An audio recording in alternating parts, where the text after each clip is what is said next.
Challacombe Farm, Dartmoor. 450 odd acres of wildlife heaven. A mix of sheep and cattle farming all manage to help nature thrive. And it's really paying off. I'm John Wedgwood Clark, a poet, and I reckon this place is full of poetic potential.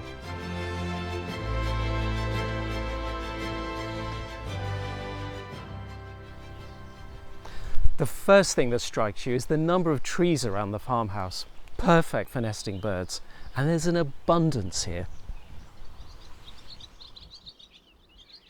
Swallows emerge from the granite barns. While on the dewy grass, starlings pluck worms. But this is a rarer and welcome sight. A spotted flycatcher is picking up nesting material. It's a migrant and, like the starlings, red-listed, of major conservation concern as their breeding population falls. Let's hope this one succeeds. And this pied flycatcher, another summer migrant, hopefully using the nest boxes the farmers have put up here. And the highlight, the bird of summer, the redstart. Stuart was the Anglo-Saxon word for tail. That intense red seems almost unearthly. This stunning hay meadow is full of insects, like this garden chafer beetle. And pollinators, a white-tailed bumblebee flying from flower to flower. The Duchy of Cornwall, who own the farm, have encouraged sustainability. The tenants don't buy in feed or fertiliser. The rich grass here will soon feed the cows.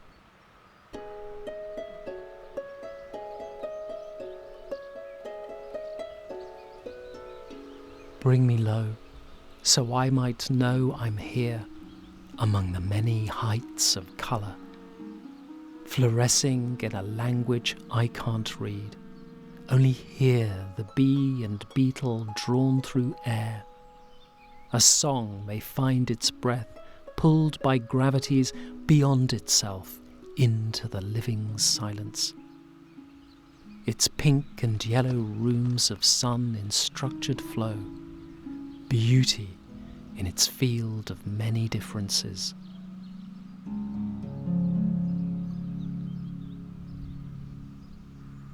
There's water everywhere on the farm, soaking this bog, or mire.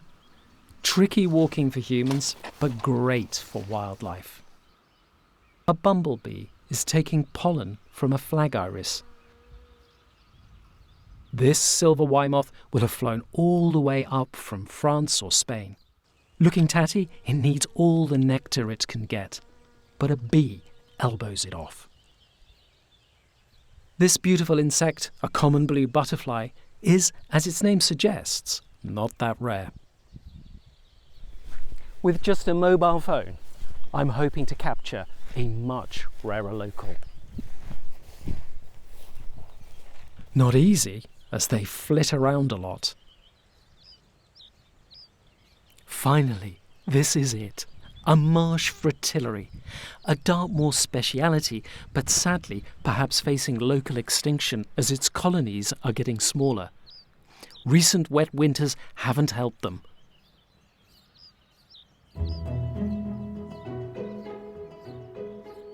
The farm is giving nature a helping hand by putting in ponds.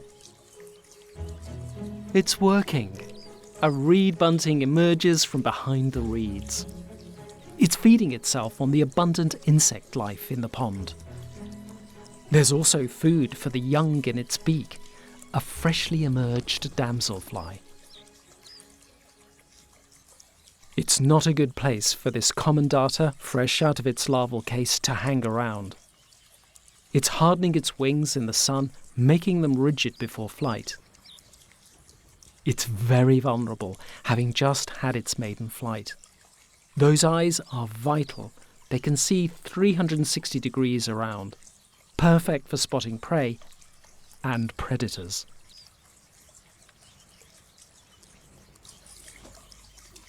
These magnificent insects have reached an evolutionary peak. It's an order that's 250 million years old, from the time of the dinosaurs. That pulsing on this keeled skimmer is its abdomen breathing.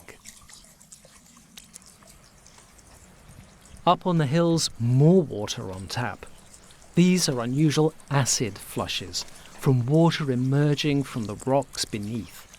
The acid creates a different habitat, acid-tolerant sphagnum. And it makes for an amazing wobbly experience, like walking on water almost. And that's because this stuff, sphagnum, is full of it, up to 20 times its own weight. And it's a bit of a miracle plant. It's been used to treat wounds. The locals collected so much during World War I, the Royal Navy gave them a shell as a memorial and a thank you. The bog cotton on the flush was also used as medicine, and even to stuff pillows.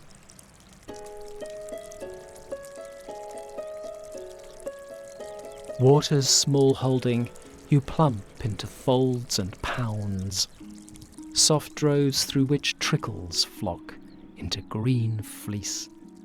The weight of it freighted with umber silt, riches of frond and filament snot, swaying in clearings. Rain's citadel, you raise your plumes and stars over meshwork and deep tower. The storm scour slowed in succulent bellyfuls of give and take, all gates open even as you hold.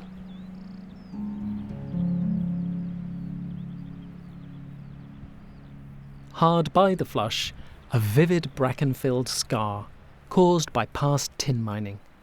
The farmers here now want to work with nature, not exploit it.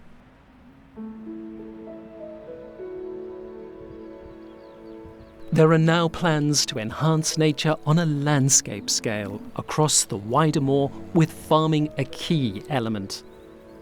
A landscape recovery project enabled by Natural England and backed by the Duchy. Mark Owen, the farmer here, is keen for change.